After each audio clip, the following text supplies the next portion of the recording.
Look closely at this face. Can you truly believe that this girl is capable of a cold-blooded, brutal murder? From her innocent expression, she seems anything but a killer. But there's an old saying, don't judge a book by its cover. And in this case, the timeless wisdom holds a chilling truth. Beneath her unassuming exterior lies a ruthless killer named Vaishali Thackeray.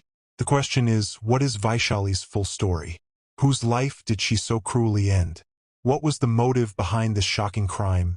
And how did the police manage to piece together the truth? Get ready to learn every detail of this jaw-dropping case. A story so startling you'll be left completely stunned. At the heart of this tragic tale are two central figures, Vaishali Thackeray and her unsuspecting victim, Jagdish Salunke. Jagdish hailed from Raver Taluka in the Jalgaon district, where his father made an honest living running a small haircutting shop. Jagdish wasn't an only child. He had an elder brother who had moved with his wife to Kolswati in Thane after getting married. After finishing his studies in the village, Jagdish followed his brother, hoping to find a job in the bustling city. He put in the hard work, and after a diligent search, he landed a job at a pharmaceutical company. As months of steady work turned into a comfortable routine, Jagdish's family decided it was time to find him a wife. Now that he was earning a good salary, Jagdish was more than happy to agree. Soon, proposals began to pour in, and among them was one for Vaishali Thackeray, a 22-year-old from Malad. The moment Jagdish's family saw Vaishali's photograph, they were captivated. When they showed it to Jagdish, he too was taken with her, and he readily agreed to move forward with the match. The families met, everything was settled, and before long Jagdish and Vaishali had a few meetings on their own. They both gave their consent, and soon after they were officially engaged. Like most modern couples, they began talking on the phone, slowly getting to know one another and building a connection. For 6 months, their relationship seemed to be sailing smoothly.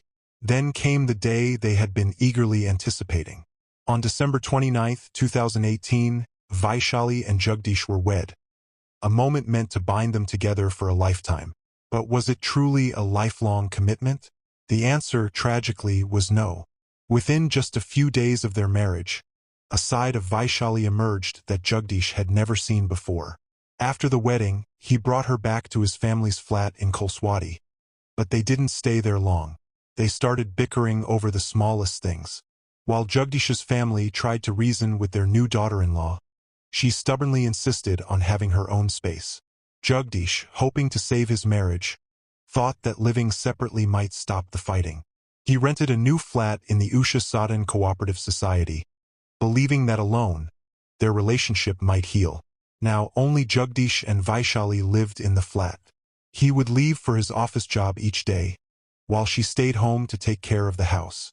3 months passed, and their relationship seemed to be on a stable, if not perfect, path. But on March 6th, everything changed in a way no one could have predicted. Around 11 p.m., Jagdish's uncle, Nandlal, received a frantic call from Vaishali. She was breathless and sounded terrified. She rarely called any of Jagdish's relatives, so her call immediately put him on high alert. She told him she had just returned from getting vegetables to find the front door ajar, the house in disarray, and Jagdish lying unconscious on the floor. She begged him to come quickly. Nandlal immediately rushed to the flat with some relatives and neighbors. The scene inside appeared to be a burglary gone wrong, a vicious assault by thieves. They were stunned to find that Jagdish was still breathing and quickly took him to a nearby hospital. Given the severity of his condition, he was referred to another facility. They rushed him to Ruknini by hospital, where he was tragically pronounced dead on arrival. The hospital administration immediately notified the local police, who arrived and began their investigation. After completing the initial procedures, Jagdish's body was sent for an autopsy.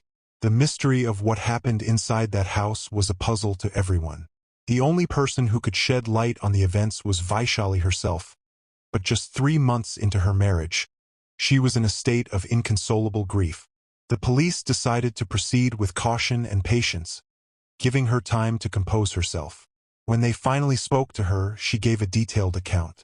According to her statement, Jagdish was supposed to return from work that evening.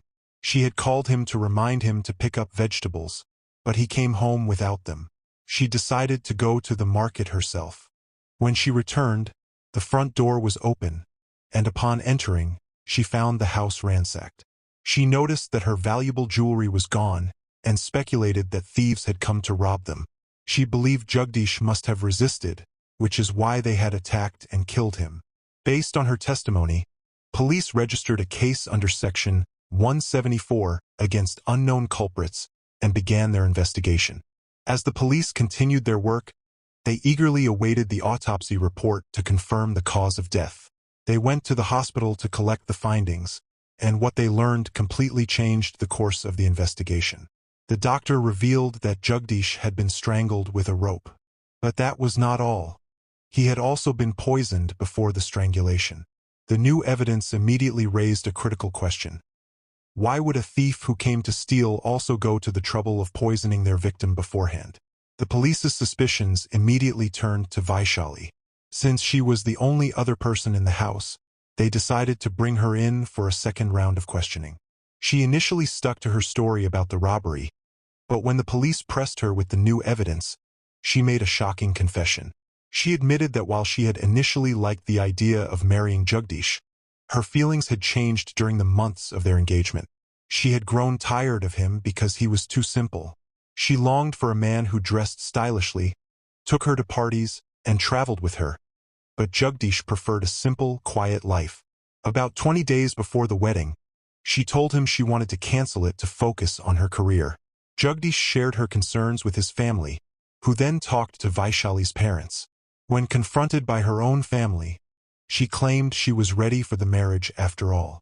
But just 3 days before the wedding, she told Jagdish again that she was still not ready and would take her own life if he forced her to go through with it. Jagdish, now willing to call off the wedding, told his family, but after a family-level discussion, a community council was held.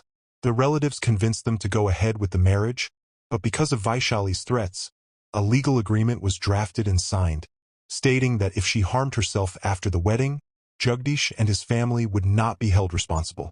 With this grim pact, the marriage took place.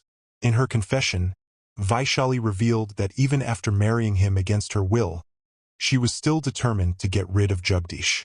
Her opportunity came one day when he returned from work. She poisoned his food, and a short while after he ate, Jagdish's health deteriorated, and he became unconscious. As he lay helpless, Vaishali grabbed a sturdy rope and strangled him, holding on until she was certain he was dead. Once she was convinced he was gone, she meticulously staged the scene to look like a robbery, scattering belongings and hiding her valuable jewelry. Then she left the house on the pretext of buying vegetables. A little later, she returned and made the desperate, fabricated call to Jagdish's uncle. But her elaborate plan ultimately failed under the scrutiny of the police. Another shocking detail came to light. This wasn't the first time Vaishali had tried to kill Jagdish. Just 2 days before the wedding, she had tried to poison him. She had hosted a bachelor party for her friends and invited Jagdish. He arrived late due to work and missed the food, so she gave him a tiffin to take home, telling him to eat it there. But when Jagdish opened the container at home, a foul, strange smell wafted out, and he immediately threw the food away, unknowingly saving his life. He escaped her conspiracy once, but her schemes finally caught up to him 3 months into their marriage, leading to his tragic and untimely death. The sole reason for this murder was that Vaishali desired a modern, flashy lifestyle, while Jagdish was a simple man who preferred a quiet life away from the spotlight. Following her confession, the police arrested Vaishali, and she was charged with murder and other serious crimes. The case is still making its way through court. The justice system will ultimately decide Vaishali's fate, but what do you believe would be a just punishment for her actions? Do tell us in the comment box. If you like our hard work, then also share this video by liking it. If you have not subscribed to the channel yet, then quickly subscribe to the channel and press the bell icon. Stay connected with us for such stories related to the world of crime. Thank you.